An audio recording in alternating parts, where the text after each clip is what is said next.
সুপ্রিয় দর্শক আসসালামু আলাইকুম। এখন আমরা আছি বার্ন ইউনিটের যে ইমার্জেন্সি বিভাগ, সেই ইমার্জেন্সি বিভাগের সামনে কিন্তু আছি। আপনারা কিন্তু দেখছেন যে আমরা এখন আছি বার্ন ইউনিটের ইমার্জেন্সি বিভাগে। আমি কিন্তু সকালে একটা পোস্ট করেছিলাম এই লেখাতে যে রোগীর আত্মীয় স্বজনদের জন্য জরুরি যাতায়াতের ফ্রি ব্যবস্থা আমি সকালে পোস্ট করেছি।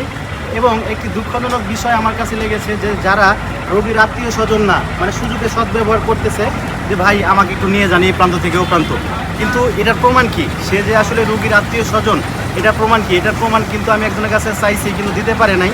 তো আমি এখন আছি ইমার্জেন্সি বিভাগের সামনে, মানে বার্ন ইউনিটের ইমার্জেন্সি বিভাগের সামনে আছি। যদি কারো কোনো হেল্প দরকার হয়, কোনো প্রয়োজন হয়, মানে এক জায়গা থেকে আরেক জায়গা যাতায়াতের প্রয়োজন হয়, অবশ্যই আমাকে একটু স্মরণ করবেন। অবশ্যই ভিডিওটা শেয়ার করে দিবেন যেন সবাই জানতে পারে। আমি কিন্তু আছি বার্ন ইউনিটের ইমার্জেন্সি বিভাগের সামনে। আপনাদের সেবা নিয়োজিত থাকার জন্য আমি রাত 12টা পর্যন্ত এখানে আছি। ভিডিওটা শেয়ার করে দিবেন। ধন্যবাদ।